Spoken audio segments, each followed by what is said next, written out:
बिस्मिल्लाहिर्रहमानिर्रहीम। We have to find the HCF of these two expressions। तो हमारे पास दो एक्सप्रेशन गिवन है। The first expression is 12x square plus x minus 1। तो इस एक्सप्रेशन की मैं फैक्टराइजेशन करता हूँ। इसकी फैक्टराइजेशन करेंगे तो मिडिल टर्म ब्रेक कर लेते हैं। मिडिल टर्म ब्रेक करने के लिए 12 वन द 12 माइनस 12 के फैक्टर बनाने हैं। तो माइनस 12 के फैक्टर आ जाएंगे 4 3 द 12। तो ये आ जाएगा 12x स्क्वायर। यहाँ पे फैक्टर आ जाएंगे positive 4x minus 3x minus 1। आपके पास मिडिल टर्म पॉजिटिव और लास्ट टर्म नेगेटिव, तो दोनों फैक्टर में से एक पॉजिटिव एक नेगेटिव आएगा। ये पॉजिटिव है तो बड़ी टर्म के साथ पॉजिटिव, छोटी टर्म के साथ नेगेटिव।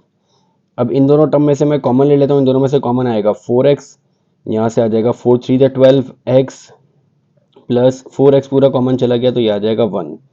इन दोनों टर्म में से कुछ भी कॉमन नहीं आ रहा है, यहाँ पे आ जाएगा माइनस 1 कॉमन।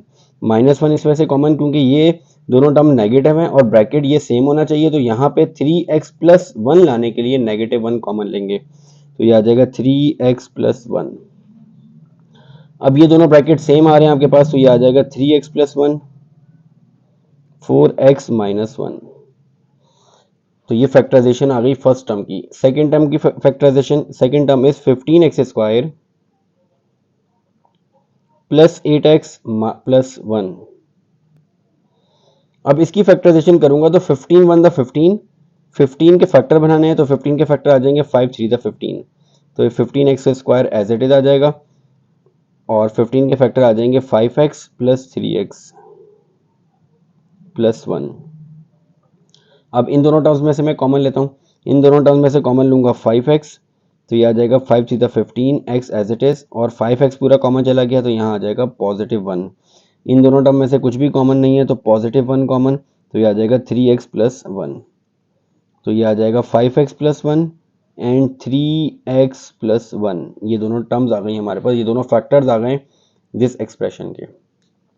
अब हमें इन दोनों में की फैक्टराइजेशन में से कॉमन फैक्टर निकालने हैं। Common factors with lowest power. तो यहाँ पे आ रहा है 3x प्लस 1 और 3x प्लस 1 यहाँ पे भी मौजूद है। तो 3x plus 1 is a common factor और इसकी लोवेस्ट पावर 1 आ जाएगी क्योंकि यहाँ पे भी 3x प्लस 1 की होल पावर 1 है, यहाँ पे भी 3x प्लस 1 की होल पावर 1 है। 4x माइनस 1 यहाँ मौजूद नहीं है।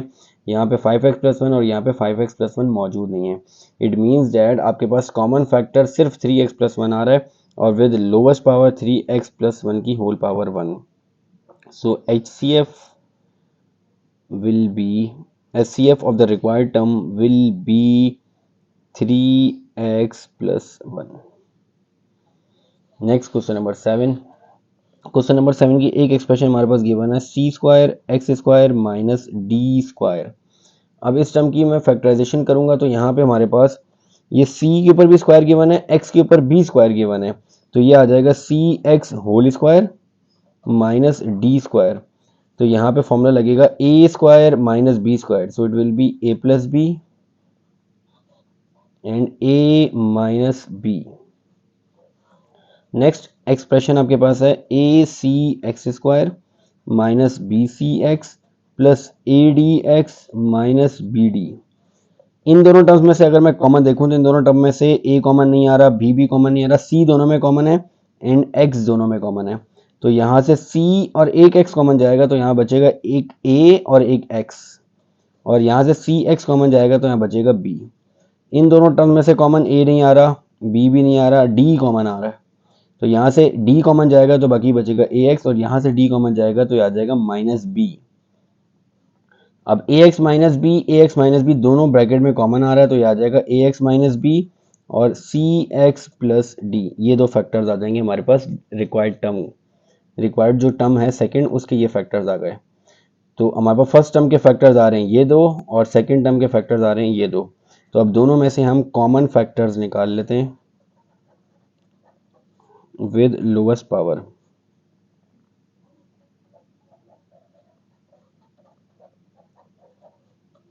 तो सी एक्स प्लस डी और सी एक्स प्लस डी ये दोनों में मौजूद है, तो C X plus D common factor आ जाएगा with lowest power 1। C X minus D दोनों में मौजूद नहीं है और ए एक्स माइनस बी इसमें मौजूद है, इसमें मौजूद नहीं है। इट मीन्स डैट आपके पास कॉमन फैक्टर दोनों टर्म में with lowest power C X plus D आ रहा है। It means that H C F of the required terms will be C X plus d. So these are question number 7 and 8. Inshallah in the next video we will start the next questions. Assalamu alaikum.